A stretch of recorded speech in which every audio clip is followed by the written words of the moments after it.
Brian, we're down here at the Sport Aircraft Expo in Mount Vernon, Illinois, and this is quite a show that they're putting on here. For a first-year event, they're doing very well. In fact, not even for a first-year event. They're just plain doing real well here. A great team led by their airport manager, Chris Collins, who's a young fellow with lots of energy, and they're doing great here, I think.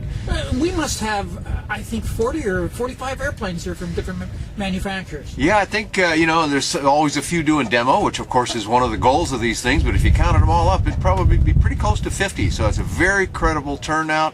Lots of nice equipment here for people to see, and quite a few people that have come in to see it.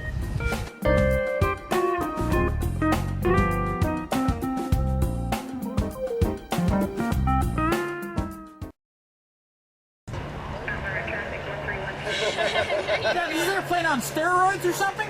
This is a big boy airplane, isn't it? Look at this. Look at the tires on this thing. Big fat tires. You could probably land this on boulders and it would be okay, but certainly on a gravelly creek bed or pretty much any place you like, I suspect. What's this airplane called? Well, this is the Just aircraft, and it's the Highlander model. Now, this company's been around a while. They did a single-seat Ultralight some time ago, and that was a fun airplane to fly. I've had the pleasure to fly. This is their SLSA model. They've won full approval on this, so they can fully build it for you. They also make kits as well, but this one is their fully built model. Now, what type of construction you used in it?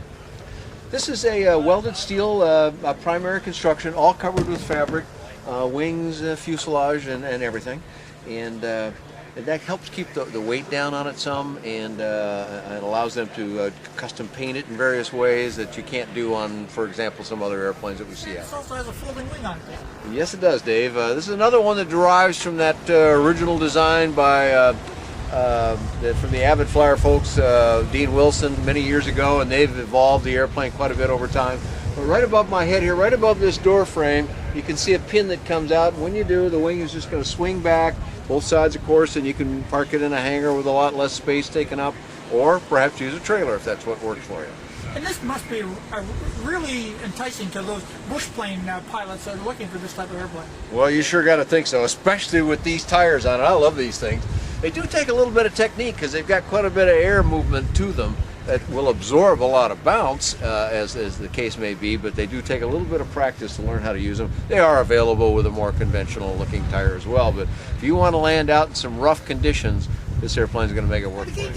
This looks like a very rugged airplane when you look at it inside.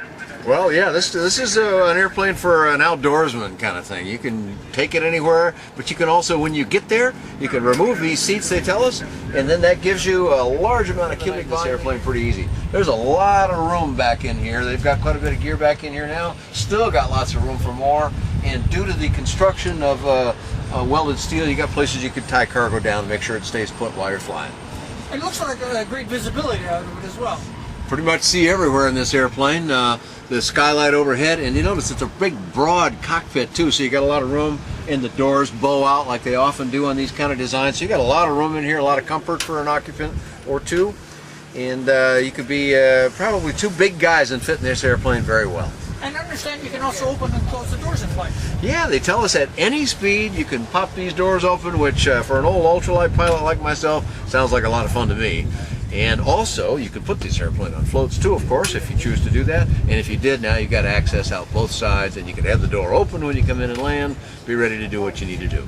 And control system, what type of controls are they using on it? Well, this one's a little different than some of the other ones that look sort of like this design. It's got joysticks on both sides, and if you can see over my shoulder here, it's moving the ailerons, but they're discrete ailerons, so you've got separate flaps, which is a handle right here in the center of the aircraft with a detent button, and then just move the flaps up to the positions you want them. They click firmly into place, as you can probably hear.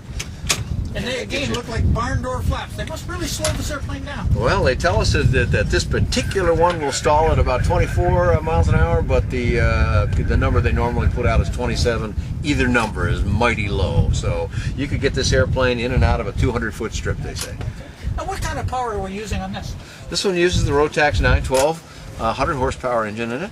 And combined with a high lift airfoil, you can see the curvature to the lower side of the surface here. It's got what's called under camber, meaning that it's going to work really well at low speeds, and that's what gives that low speed stall to it, but it's also what allows it to fly off of a very unimproved strip with these giant tires, but also a very short one, even with conventional tires. And what kind of cruise speed and that type of thing would you have on?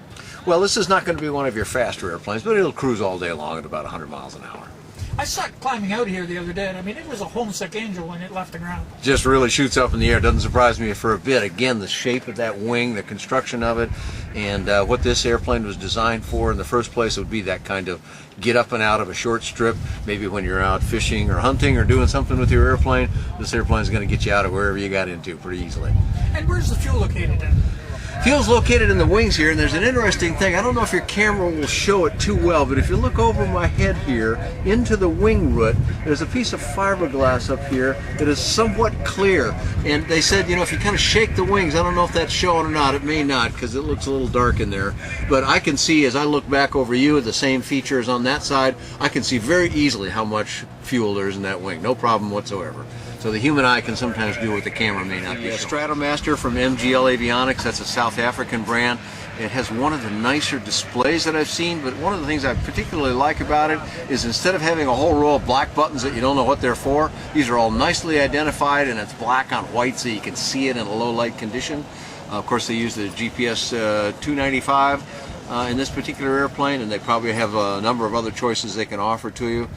Center mounted throttle with a friction lock on it, so pretty easy for both occupants to control the airplane very nicely. So one of the nice things about this airplane, now this particular one has some big fat cushions in it, but a lot of times they have a little thinner cushion, and then what they do is they just take this this cushion out, and you can lay this down, and if this was a thinner cushion, it would make an almost flat surface back here, so a little bit of foam in there, and you could spend the night in this airplane pretty easily.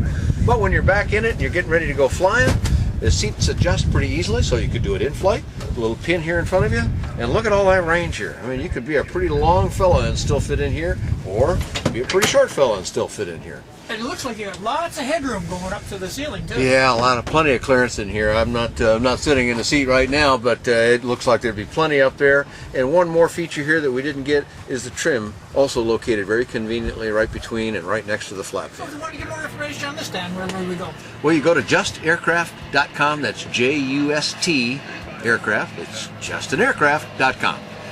And do you have a flight report on this one then? I do not have a pilot report on the Highlander, but some of their earlier models I do, and many of the characteristics will be similar, and you can find that on buydanjohnson.com or bydanjohnson.com.